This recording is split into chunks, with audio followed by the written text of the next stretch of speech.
Hey there, we'll be with you. Hello. The tech bus just got run me over, so I apologize. Hey, kids. Hey, Welcome yeah. in to another edition of the Lion Country Kia Goon Ironhead Show. We like to every now and then give you a glimpse behind the scenes, what it's like right before we would normally go on the air. That's what it's like. Why would a microphone and headset not work without electricity? I don't understand. It's the weirdest thing. Jeez. I thought they're solar. Lots to get into. We'll talk about the NFL playoff weekend that was. Starting to think this might not be the year for the Steelers-Eagles Super Bowl after all. We will talk Penn State football and some changes on the roster. There's only one that really got my attention, and I don't know that it's that big of a deal depending on what happens moving forward.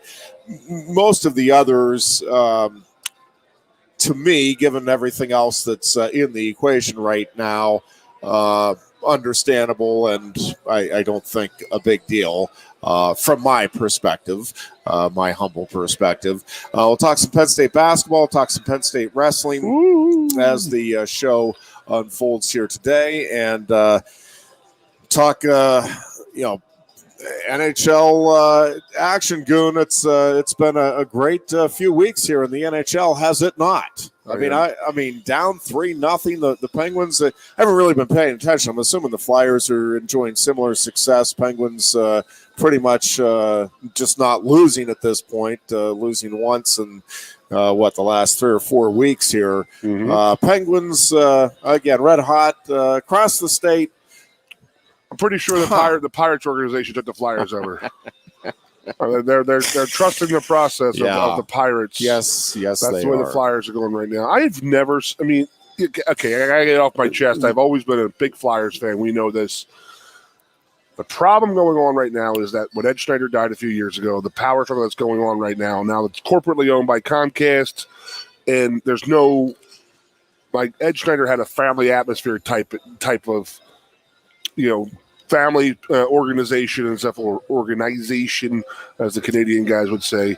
But they just don't have that right now. I mean, I'm looking at Twitter feeds of former players and all, and how disgruntled they are about how they're treated and how Ed Schneider's family's treated and this and that. And it's just, Bobby Clark talking about Ron Hextall making draft picks without no one, he had talked to nobody else about it, drafted Craig Patrick or Nolan Patrick, excuse me. And it's just complete freaking mayhem going on right now. And now I know what the Pirates are. Now I know I can see what you're seeing with the Pirates organization, buddy. It's getting run into the ground right now. Yeah, just hoping against hope that there is no Major League Baseball for the next decade. That this. Well, you haven't had it in a decade, so you're used to it. Nobody else is. Yeah, no, I'm completely used to it and comfortable with it at this point. That's a shame. God, it's ridiculous. But let's talk some NFL playoffs to kick off the show today. Yeah. It was one of those things with the Steelers game. Kansas City just has too many weapons. I think the Steelers' game plan was a good one, and I think they executed it well for a quarter and a half. And I think it was their only hope. You had to create the turnovers, which they got. You had to try to, as best you could, with an admittedly limited offense, try to control the ball. Listen, I actually thought Roethlisberger played one of his better games. The receivers were just awful. Deontay Johnson in particular. And again, I had mentioned last week, and I don't even know where I heard it now. Actually, a couple different places had talked about how, he really struggled in cold weather games. And I always take that with a grain of salt. I don't know if you chalk it up to the cold weather or whatever, but it was remarkable how good he was throughout the season and how god-awful he was on Sunday. I mean, it was just it was crazy. He could not. And he reverted back. And it wasn't just, he was dropping the ball, then he had that, illegal procedure call right on the heels of a drop. It's there's only so many ways you can kill your own team here. And again, Jalen Ryder just called. Listen, I love the guy and what he was able to do throughout the course of the season for the Steelers. So it's I'm not. He had that one big drop last week. Yeah, but he came right back. And then he came back and made spectacular catches from then on. Just not a good day for the receivers outside of Freiermuth throughout the game Sunday night. And listen, the Steelers, I don't know, I'm reading a couple of things today from some of the Pittsburgh Steelers insiders that they have to shake up the coaching staff. Sounds like some of that is going to happen, just was going to happen anyway. Sounds like Butler's moving on. But there are always a bunch of factors, right, in terms of how a season does or doesn't come together. And I get that the added playoff team is the only reason the Steelers were in the playoffs, but it is still remarkable to me how unappreciative Steelers fans are of Mike Tomlin. It just seems like everybody else in the league gets that this guy's a really good coach. And for some reason, the Steelers fans just are absolutely adamant that they are not going to give him credit. And it's like, if you're not Bill Belichick, you're a bum. And there's only one Bill Belichick. And by the way, his team got absolutely run out of the stadium against the Buffalo Bills. So even the arguably the greatest coach in the history of football couldn't get his team prepared enough to even make it any kind of a showing. I mean, the Bills, the only possession they didn't score on was the kneel downs at the end of the game. So, I mean, that's pretty impressive. Absolutely remarkable. Did you fix that kicking game, though, Ironhead? But listen, I think the Steelers, the interesting debate to me, and again, admittedly, I'm the glass half full guy, generally the optimist and all of that. So I understand that. But I am amazed at how many, again, in particular, Steelers fans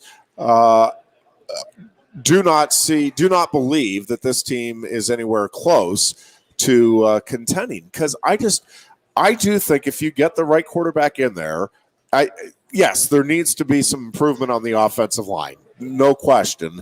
And whether that comes from new personnel or just growing the group that's there, I think there's some changes that do need to be made within that line. Different, but I don't think they're as far away as some would have you believe from having a good offensive line. And again, I think they're a piece or two away here from being a really good defense. I mean, Hayward's getting a little long in the tooth, but man, Cam had a phenomenal season. And, I think this TJ Watt pick may end up working out okay. He's obviously got to develop, but I think, you give him another year or two of good coaching, he could be an impact player. And listen, I think that the linebacking core, again, is solid. I think there's room for upgrade there. And I think the secondary is solid. And I think, a healthy Juju Smith-Schuster who, is on board and lined up, and we'll see. I do think this quarterback situation matters for next season, and it certainly does to Smith-Schuster. He has said that.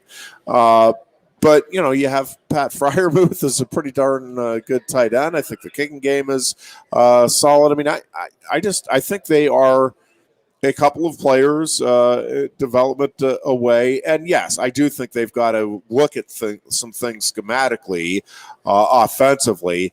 And, I don't know how much of what they did this year was just to protect Ben with that offensive line, right? Especially early in the season. I mean, he obviously was delivering the ball, I think, as you look back at it now, too quickly. Like they weren't letting plays develop, but it was clearly what they were wanting to do. They wanted him to get rid of the football quickly, and that's fine, but that's not been his strength. And again, I don't know how things would have played out. Maybe it would have been worse because he doesn't have the same mobility and the same ability to shake off would-be tacklers that he had earlier in his career. So I'm not sure it wasn't the best strategy anyway. But I think you get a healthy, younger, effective quarterback, and those are all big ifs right now, whether or not you get that next year. My question to you.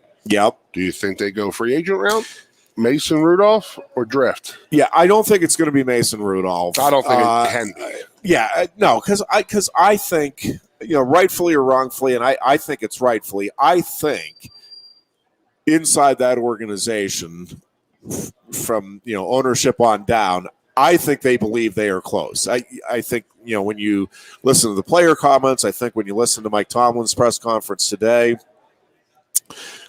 they don't believe they are that far away.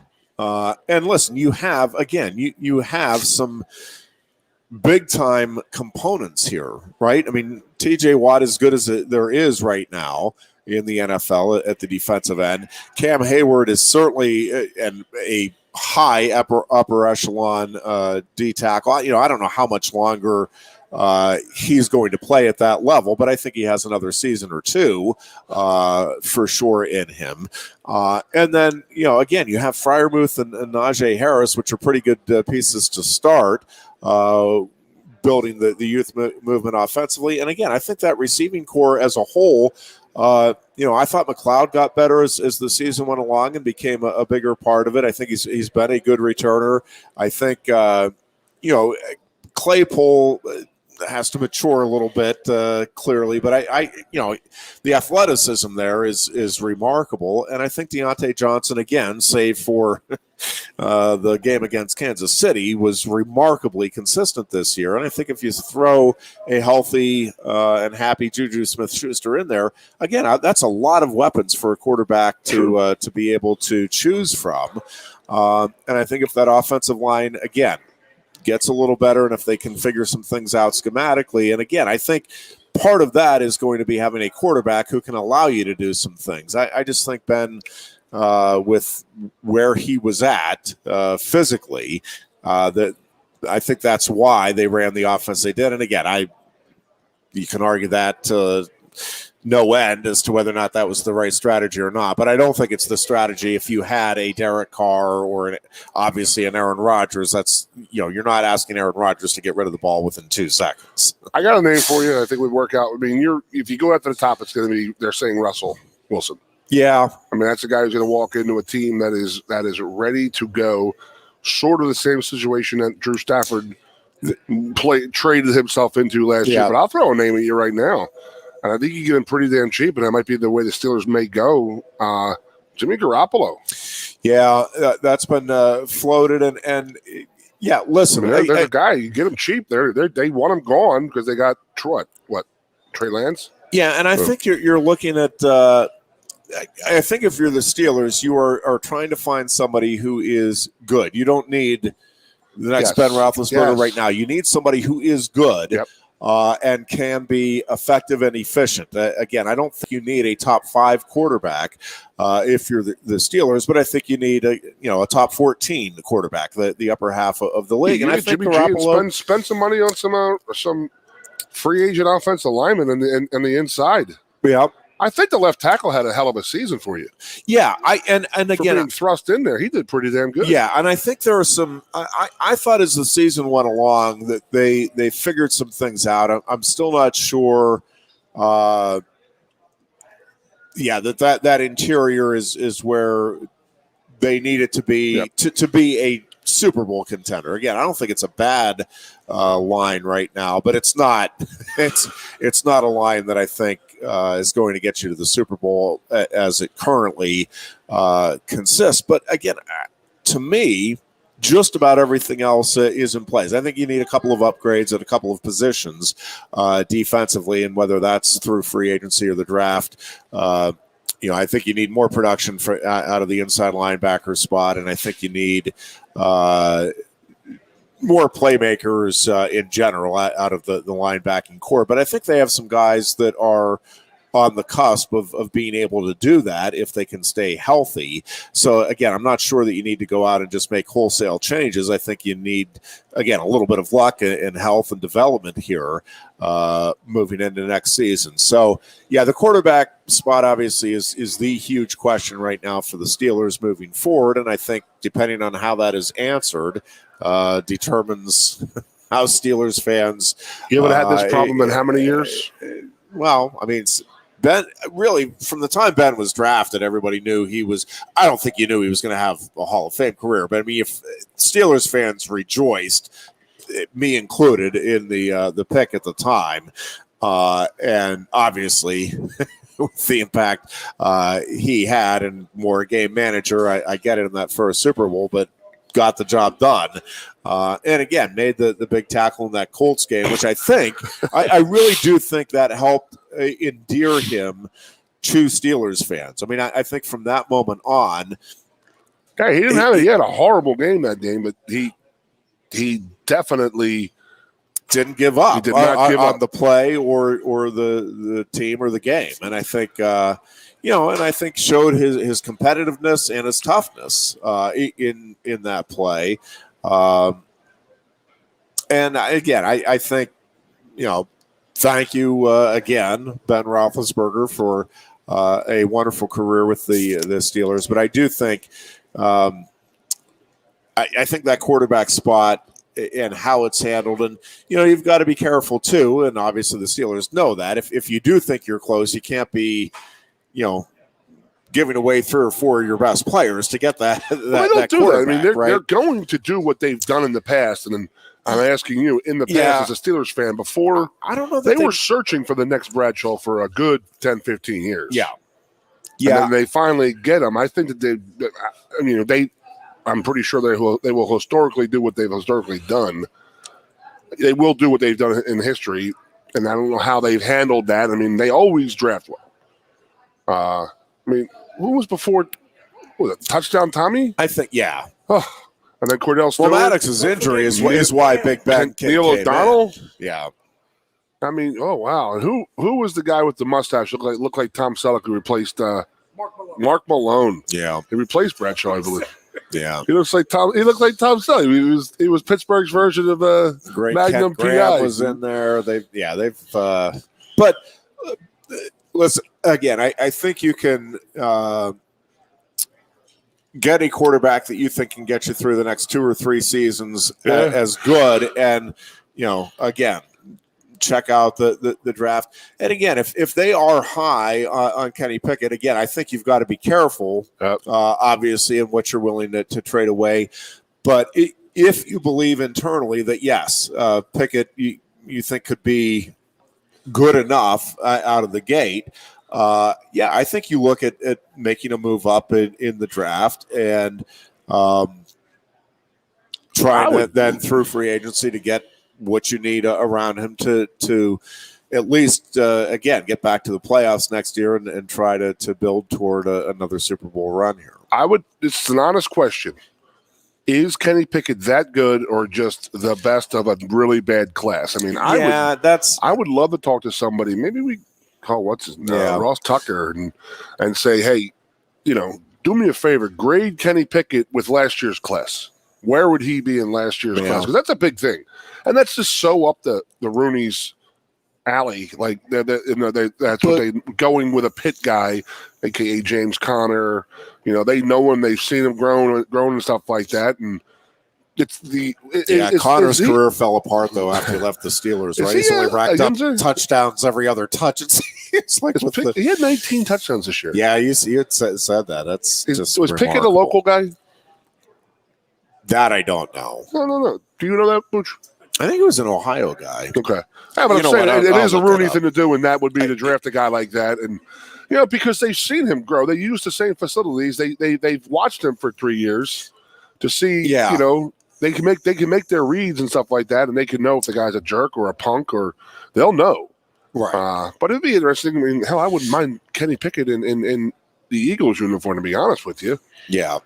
I mean, we could go to the Eagles now, and that was I'm trying to think now. I mean, that was a bad game by Hurts no matter what. But, I mean, he didn't get much help out there from a lot of people. I mean, they had it just seemed like every call went against them. Every time they had a big play, it was some stupid hold or offsides, or they shot themselves in the foot too many damn times. And Hurts thrown 3 interceptions and looking like Kyler Murray out there, looking like he was lost. Yeah. Yeah. I don't know. It was an interesting weekend in that.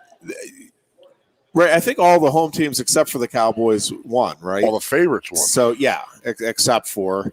Yep. Thankfully, the Dallas Cowboys. And I'm sorry, the ending of that game.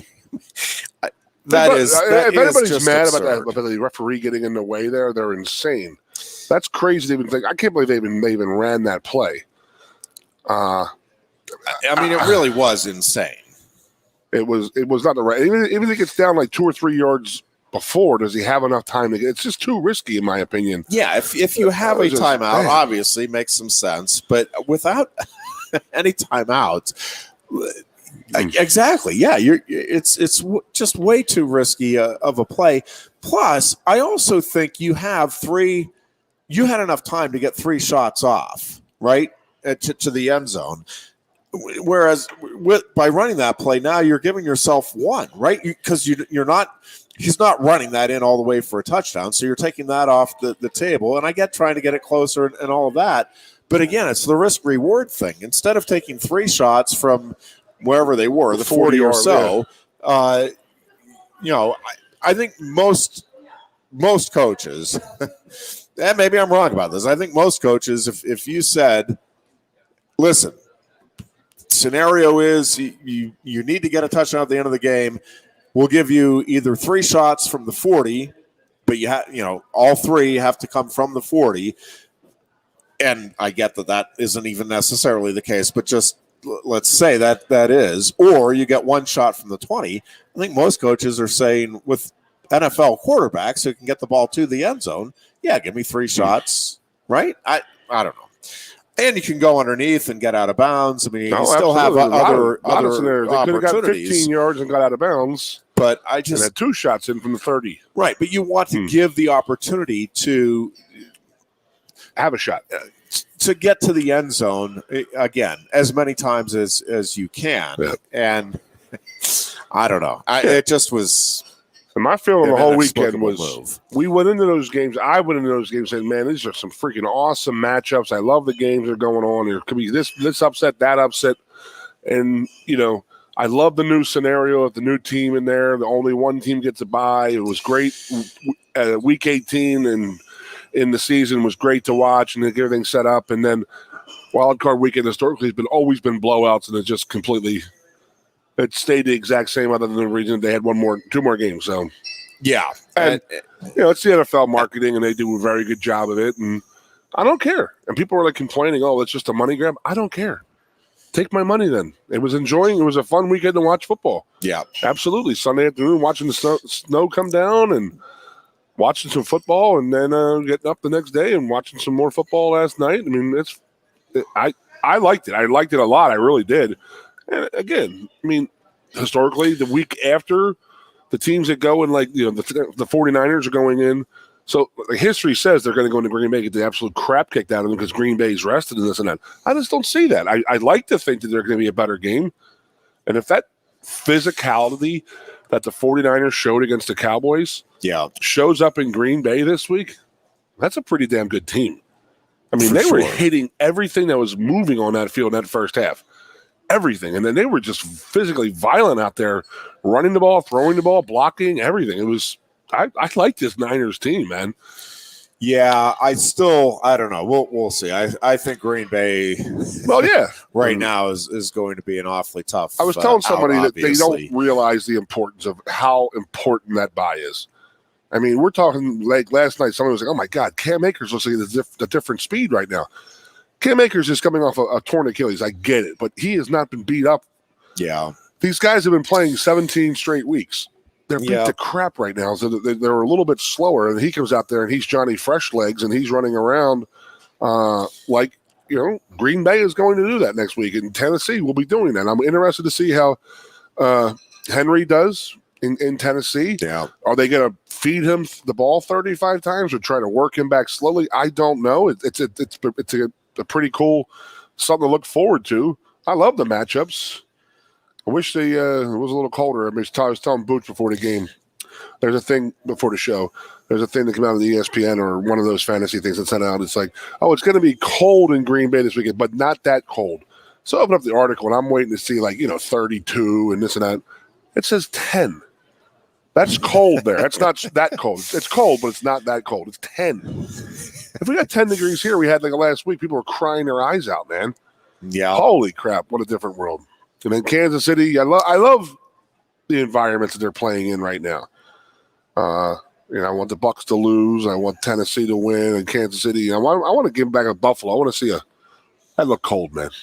That looked really cold. That looked like Tom Coughlin scarring your face type frostbite across your face. That's what that looked like up there. Yeah, I will say Josh Allen was truly unbelievable. I mean, in those conditions in particular, to be able to deliver as consistently as he did, big time throw after big time throw, it was something else. I mean, that team. I thought at the start of the season, I mean, that was my pick to win the Super Bowl, and then they had the little bit of a swoon there in the middle portion of the season. It's like, I don't know what's going on here in that cost them. They got to go to KC this week. Yeah, I got to tell you, I really don't think that's a big deal for the Bills. I really don't. Oh, I wish they were at home personally. Yeah, I mean, I just don't think that it's going to mean that much in that particular game with that matchup. I don't know. I like the Bills a lot still now as the team to come out of the AFC. Did any clown reporters ask Bill Belichick if he was embarrassed by the performance of his secondary after that game like they asked the Bills a couple months ago? Yeah. Remember that? Oh, yeah. I mean, you can't tell me that did not play into that, how they played. I mean, that was a revenge game of all revenge games, I think, in my opinion. I would say revenge was exacted. That was just like, okay, we're just going to beat the tar out of you and keep doing it and you're not going to stop it, but we're going to keep going. It was fun. Good game to watch. It was impressive. I mean, it was. I mean, Belichick, he was like, yeah, you're not going to stop that. I mean, there's, again, the greatest coach in the history of the NFL sitting there saying we had no shot. It's pretty impressive. Very impressive. Yeah, your boy Allen was. Whew. I mean, he's running around out there making moves on guys, and I'm like, dude, you're 6'5", 250. You shouldn't be running like that. He's the next one. I mean, everybody's all over Herbert and oh my God, Bengals. Joe Burrow. But I mean, I think that Allen doesn't get enough respect right now. I mean, he's got a cannon. He can run, and he's got some attitude out there, man. Yeah. No question about that, and I think the team obviously feeds off of that. And again, he brings just that elite feel to him in terms of, hey, if we need a big play, this guy's going to deliver, and he's done it now for a couple of seasons. So we'll see how this all plays out. But I do think it's going to be a fun weekend and some very good, intriguing matchups, albeit without any Pennsylvania representatives moving forward. We wouldn't have been here if it wasn't for the 7th team anyway. So we were all on lucky time on company money there, bud. Yeah. If you didn't see the new Penn State roster that's out for the spring has several players who had eligibility remaining not on the roster. Some of the more notables, Cam Sullivan-Brown got some significant time at receiver. Mike Miranda from the interior of the offensive line. And Fred Hansard, to me, Goon, is the one, because that defensive line has been a concern. And that's one guy that I thought had a chance to maybe kind of take that next step and really be, dare I say it, elite, but really good. The Cam Sullivan-Brown, it's just that they're so deep at receiver. Right? It just that doesn't feel like a huge loss, again, just because of the depth there. Nothing against Sullivan-Brown, who I think is a good receiver, but I think they're set there, and I think you can afford. And Daniel George was also a good receiver, but not a starter who was going to game in and game out make I'm interested to see difference. Is this a mutual decision between Coach Franklin and the players? Yeah. Is this James Franklin say, you know what? I mean, everybody gets it in their 5th year. It's like, hey, you're invited back or you're not. It's like, hey, why don't you graduate? Why don't you go try somewhere else out? But dude, how many guys will we have returning next year?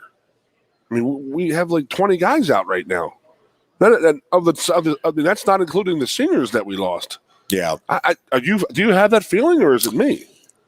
There's a lot of guys in that portal. There's a lot of guys who, left early, go to the NFL, and yeah. Although, again, I think this is the norm moving forward, because it's not a lot of guys that we're going to have a huge impact, right? I mean, the guys that were going to have a huge impact have left to go to the NFL draft, not to enter the transfer portal. But I would be for the to see most part. If it is a mutual thing, if it's like, hey, your time's up here, it's good.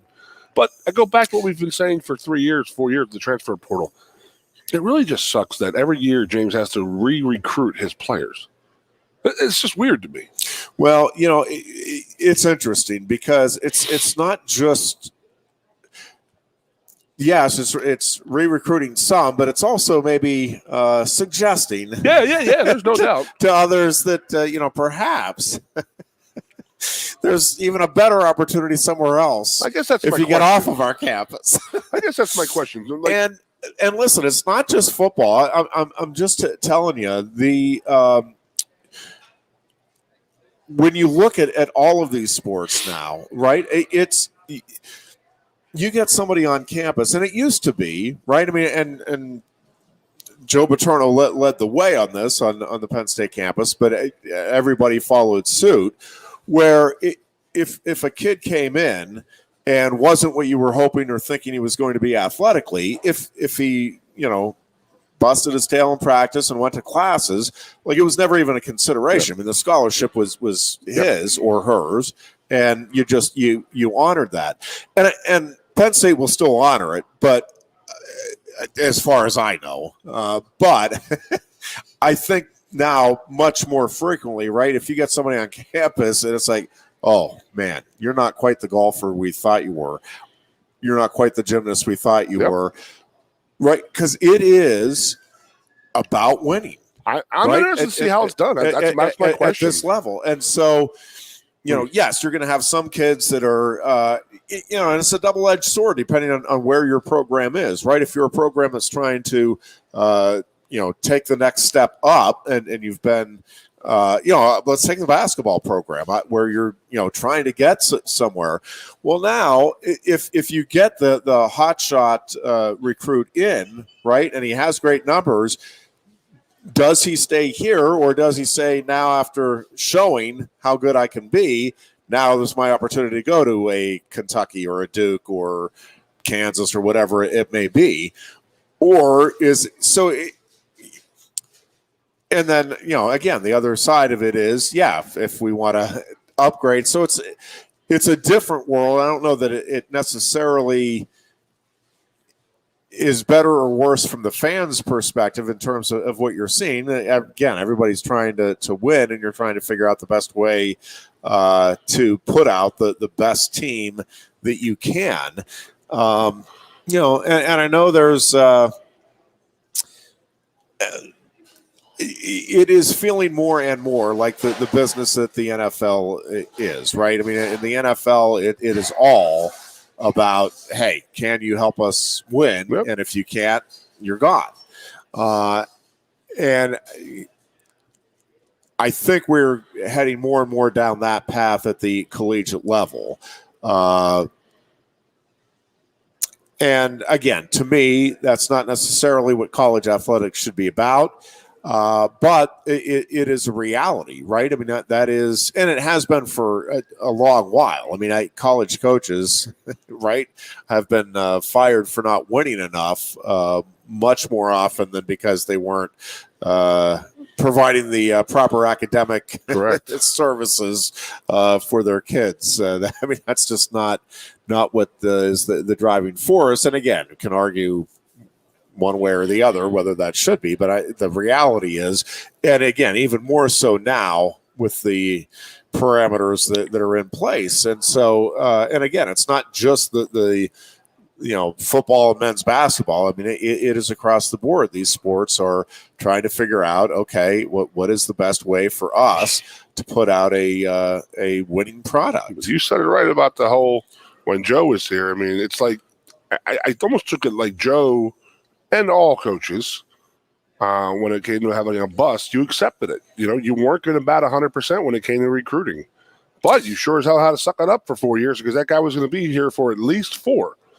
And truthfully, it is easier to do, or at least was easier to do that, and really still is in football, where you have where you have the 85 scholarships. In a sport like baseball or wrestling, I mean, you have 9.9 scholarships. You don't even have a full scholarship for all of the starters. And it's funny because I've had some people when Penn State has had injuries in particular weight classes, it's like, oh my God, why doesn't Penn State have any depth there? Yeah. It's like, well, because there's 9.9 scholarships. Yeah. Like you can't have a Austin DeSanto as your backup in the Penn State room, right? Like the guys that are, and to Cal's credit, we have had some of that. I mean, Matt Brown behind Ed Ruth. Right now, Michael Beard behind Maxine, but that is the exception, not the rule. And it's not with all of the top programs. All of the top programs, the way you're trying to build a national championship team is you have got to get 5 or 6 exceptional wrestlers, right? Guys that are quote unquote can't miss and will be multiple-time All-Americans and national title contenders, and then fill in as best you can the other weight classes, and then fill in as best you can the depth. But again, with 9.9 scholarships, that's so weird. You can't afford. You are investing, for a 5-year period on any given weight class, and once you invest, whether it's 3 years ago that you invested in the 125-pound weight class, again, that you can't reinvest in that without pulling away from another weight class. And again, when you have 9.9 scholarships, you can't afford, because you do that a couple of times. And that's why, again, people are like, I just don't understand why you can't get all 10. 125 has been a problem until this year. And you just can't get through to people. It's like, well, what team is it that's out there that you think has I mean, Iowa was very close last year to having 10 really good guys.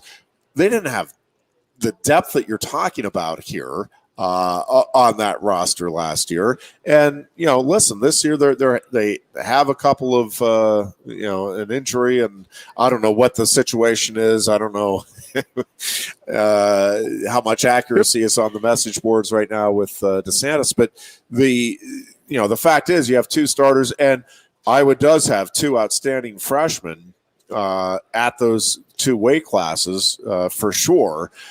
But again, there is obviously a drop off when you go from Spencer Lee to anybody, and DeSantis to anybody, and so again, it's not like football where you can load up. I got my question right now. 5 stars. So we talk about the NIL money, and I say how it's going to blow up the locker room, right? Yep. So I have a question for you, and you actually do see it on a daily basis and have for the last 25 years. I mean, if there's a kid who comes to Penn State and he's on a full ride, right? and he's not worth it. There has to be animosity in that locker room. I don't know. I really do think it depends because right? we've had a couple of situations. I don't know that that's necessarily the case. So you get a guy who's starting, who's on half scholarship, where the guy who's backing him up or not even pulling his weight is on a full ride. Usually, you are if a guy's a multi-year starter, you might not get him the full scholarship, but you're working to get him more money. And I don't know. I don't know that those guys. If the guy is a good teammate, I don't know that you're necessarily, because that can be a tough situation when there are expectations, and certainly we've had that over the years. Yes. At Penn State, where expectations for a recruit coming in were sky high, and it didn't pan out. But if the guy wasn't a jerk and was a good teammate in the locker room, I don't think people begrudged him, because they know hey, it isn't working out. And we've had situations where guys who could have gotten full rides said, listen, for the benefit of the team, I'm willing to take a little less. Our family is well enough off that we can afford whatever percentage of the tuition. So let's do that. And I think that obviously helps endear the wrestler and the family to the program. Let me pick you up here, piggyback here a little bit. Yeah. How many guys come into Penn State? I know that the 9.9 that's a athletic grant and aid. I know most of the guys are on academic and need-based scholarship money. I get that. How many guys come in here full blast? I mean, you just said if you're a 3-year starter, they're going to work your way up. So they start you really low as a freshman and then work your way as you're playing, as you're competing more. It depends on the guy. I mean, no, the like stars of the team. No, you're coming in and you're getting generally a pretty good chunk. Yeah, probably not a full ride, but pretty, 75, 80, 90%. Depending on does wrestling, and this is like a very recruiting question day here, but does wrestling have a lot of misses like football? I don't think you can hide in wrestling. I really don't think you can. Not as many anymore. You still have some, but yeah, nowadays there are a couple of things that still do come into play. And yes, you have a much more significant track record now of guys who are, who have wrestled since elementary school on at these tournaments and have met each other. But, well, really there's 4 or 5 things that still come into play in terms of how somebody's game is going to translate to the collegiate level. One is you can be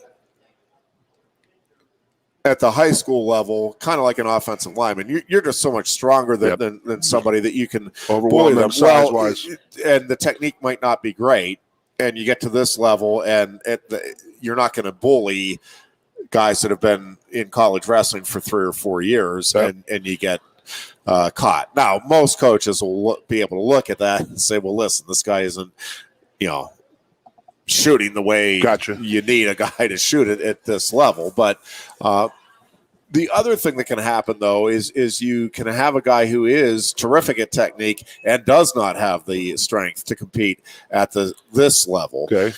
The other couple of things that still do come into play is the weight. David Taylor was a great example because he ended up finishing at an upper weight, but he wrestled throughout all of his childhood at a lower weight and learned how to wrestle very aggressively with that lower weight kind of mentality and skill set, and was able to translate that to the upper weights. There are guys that have trouble making that adjustment to new weights, whether you're going down or up from a high school, and the weight management. And then the other thing, I mean, you still factor in, there's homesickness depending on where you're going to school. There's obviously girlfriend issues, academic issues. I mean, there's still a lot of things that can come into play in terms of because at that level, at the collegiate level, the Division I collegiate level, I mean, you've got to be mentally and physically tough just to make it through a season, let alone be a starter. Yeah, I mean, I have a be an All-American. I mean, more so than football. I mean, wrestling is such a dedicated. You're so completely like everything is into it. I mean, you got to have guys who burn out.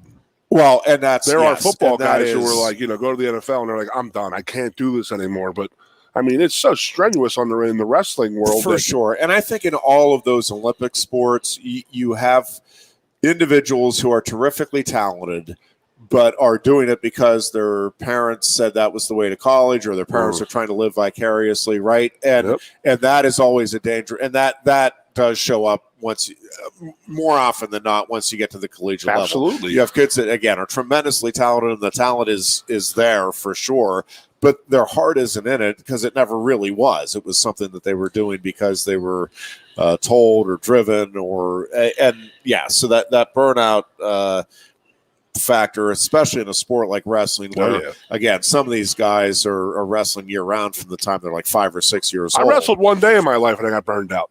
Well, listen, I was done. But listen, there are people who love it, right? It's, I mean, like Tiger Woods was, I make the argument he was kind of pushed into golf by Earl, right? But Tiger had a genuine passion for the sport, right? It never felt like it was, I shouldn't say never, but I mean, it was something he wanted for himself to be great and to excel.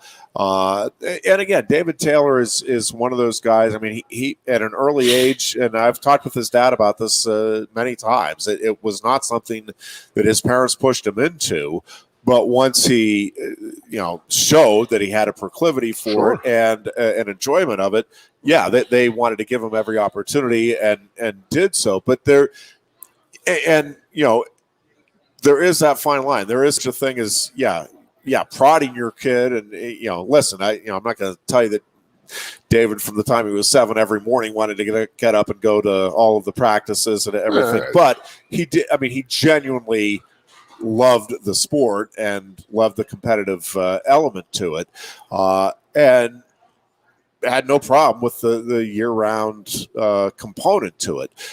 There are other people, and I think that is the exception. I think most people should. And again, it's just like there might be, a great pianist who is, knows at age 5, yes, I have a tremendous talent, and yes, I love doing this. This is what I want to do, and it goes on. But most people, right, benefit from, okay, well, let me play a few different instruments. Let me experiment with a few different sports. Let me experiment with a few different other hobbies and figure out, what I like and don't like by the time you get to high school. Maybe settle in on one or two or whatever. But yeah, if you have a kid who is absolutely driven in whatever it may be at an early age and has a skill for it and a passion, man, run with it. But if not, right, don't let them figure it out for themselves, would be my humble advice. You're sitting there saying a bit, David Taylor, wrestling at a young weight, learning how to be aggressive. And you heard me say Scottie Pippen or Dennis Rodman. And that Bulls thing that came out, they were both grew 6-7 inches later in life. Yeah. So they learned how to play the game at the point guard and guard position. So when they were 6'8", 6'9", and had guard skills, that's insane. Yeah. And that sounds exactly what happened to David. Yeah. I mean, that's a pretty good analogy of what he is, and that's an aggressive, bigger guy. Yeah. Turning to Penn State basketball, Goon, Seth Lundy being out of there, to me, huge difference in that Ohio State game. I mean, I don't think there's any way around it. And I'm not sure with him in there that they don't sneak one out in Columbus. The Big Ten is just such a phenomenal basketball league. That Purdue-Illinois game last night was just phenomenal. I mean, so that, again, to me, if Penn State finishes anywhere near 500 in the conference this year, you chalk that up as a big success and build on it moving forward. And I think they've got a real shot to do that. I mean, I really do. I think they're going to sneak out some wins here in games like that one in Columbus. I think they'll get a couple of road wins against good teams this year. And I do think they're going to win their fair share of games at the Jordan Center. What I'm interested, I listened to a little bit of Shrewsbury's press conference today, and he was talking about trying to properly measure where these guys are in terms of progress and expectations. Obviously, you want to win a Big Ten title and get to the Final Four. Not a realistic expectation at this stage of the program's development. But I thought it was interesting because he said, and it's very much what Cale Sanderson would say and what Russ Rose would say and what Joe Paterno would say, is it is more about, especially at this stage of building the program, having the guys buy in and do the preparation properly and then execute as best you can in the games. And if you do that, and you're getting the most out of the opportunities that you have, then you can live with it and you run with it. And I think that is, to this point, what this team has done this year. He was saying a little disappointed with the preparation in a couple of games, but I think, again, given the situation with Lundy, to me, watching this team from afar, I'm still waiting for him to make the wrong move. I think there is every reason to be optimistic about this team getting the most out of this season, and then again, things being built for a long run here as a contender in the Big Ten. Coach said, he was very upset about the preparation for some of those games. That's coming from a winner right there. Yeah. You know what I mean? It's sort of expected to be ho-hum around here. Like, oh, well, you gave it the old college try. Well, and what he was talking about is how tough it is in the Big Ten on the road and how important it is to him for that environment to be established here at the Jordan Center. And I will be curious to see over the next couple of seasons kind of what happens with the fan base here. I got really sure. I got to talk to you about this. I mean, I have people come up from home. My nephew loves basketball, so he's come up for the last 5-10 years every year. Now, if you look at the Penn State basketball schedule, there are barely any weekend home games. I mean, people have to realize that our fan base is... I think there's only one remaining, right? Is it? Yeah. It's a Friday night game versus Northwestern, I think they have coming up. Yeah. And I think that's it, but it could be wrong. But, I mean, I'm sitting there, we're looking for, like, weekends for my niece, my sister to bring the kids up. And, every year we do it, and it's like, it's not happening. And I'm like, what the hell's going on? Like, who is submitting our schedule to the Big Ten? I mean, you have to realize our fan base is not locally. For sure. You go Harrisburg down through Altoona, Johnstown, and that's a day trip. You get outside of that, which was 80% of our fan market, they're not coming up after work on a Tuesday night, going to a game at 7 and then leaving at 9 o'clock and going back. It's not happening. Especially when the game's on TV. And it's like, I don't know who submitted our schedule. Stupid. Yeah. And he's got not him, but I mean, I just had to go up. I've been looking at it for the last week or two, and I'm like, there's games that people come up on weekends, and you usually have pretty good crowds on weekends and this and that, and then all our games are midweek early, and it's like I don't understand what's going on here. Is it Sandy not going to the Big Ten and saying, hey, listen, we would like some of our bigger home games on weekends? I just don't get it, man. So you saw it as I did too. You looked at the schedule and but you want to bring your kid there. We live here. We're okay. If I live 3 hours from now, I'm not driving 3. Watching a game for 3 and then driving 3 even more. an hour away, like that's an ask, and especially when some of these games are getting pushed back to like 9 o'clock starts due to TV. But even if it's like a 6 o'clock start, right? Trying to get up here after work, exactly. Again, even an hour with traffic, it's like, well, I don't want to miss the first 10 minutes of it because, and then again, if it's a 7 o'clock start, if it's the ideal time, that's still, again, you have basically no time after work. You're going straight from work. And then, by the time you're getting home, again, just an hour away, you're talking about after 10 o'clock. And if you're getting up at 6 in the morning, that's, and you haven't had time to do anything else. It's a big ask. I'm with you on that. And I don't know what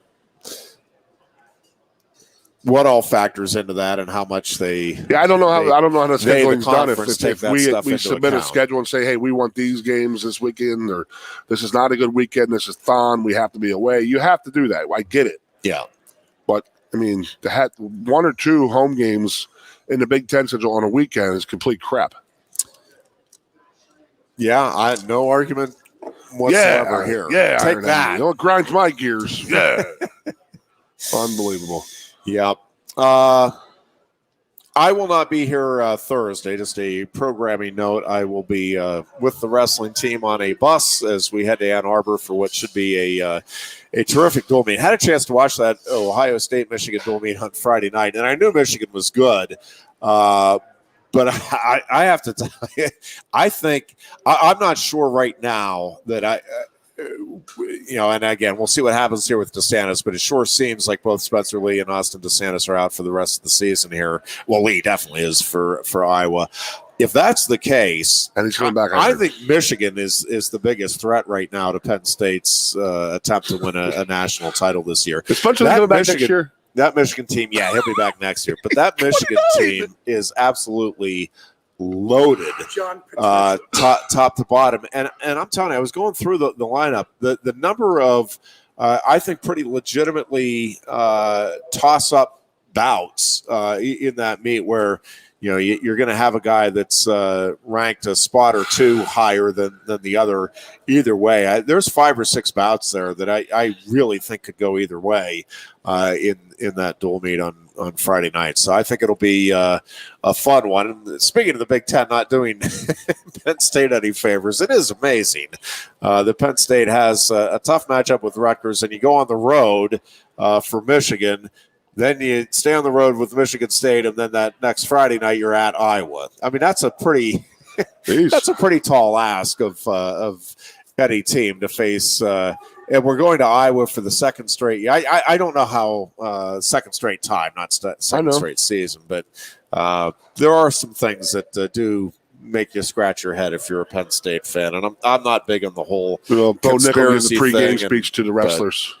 So as Iowa's daddy, maybe he can go out there and tell everybody. So perhaps he can. That's beautiful. I love the smack talk that goes on in wrestling. That is going to wrap up our show for today. The Dear Goon and Chris Buganati will be in on Thursday. I'll be back next Tuesday. Until then, be good and be safe. Lion Country Kia is offering exceptional deals on your new Kia during Kia's Command the Season event. We have a nice selection on the 2021 Kia Sportage with various options and prices as low as $26,800, saving you $3,000. Or if you demand big power and towing capacity, slip into one of the 2021 Kia Sorrentos available on our lot, starting at $32,680. Discover why Kia drivers throughout the area come to Lion Country Kia or visit online at lioncountrykia.com. Quaker Steak and Lube is throwing open the garage doors and setting up the umbrellas. It's patio season. Come enjoy great food, drinks, and fun in the sun. There's always something happening at Quaker Steak and Lube, but we're really amping up our event calendars for our favorite time of year. Visit thelube.com to find out what's happening at your local lube this season. Lunch, happy hour, dinner, or late night, indoors or outside, at Quaker Steak and Lube, you'll always find big flavors, friendly faces, and lots of fun. Hi, Johnny Broom here. If you're in the market for a new Hyundai or a pre-owned car, truck, van, or SUV, nobody beats a Blaze Alexander deal. But don't take my word for it. Hey, Goon says tell him Johnny sent you. Hey, tell him Johnny sent ya. Tell him Johnny sent ya. Wait, tell him Juan or tell him Johnny sent you? Tell him Johnny sent you. Here at Bill Pickle's Tap Room, we say, tell him Johnny sent you. And remember,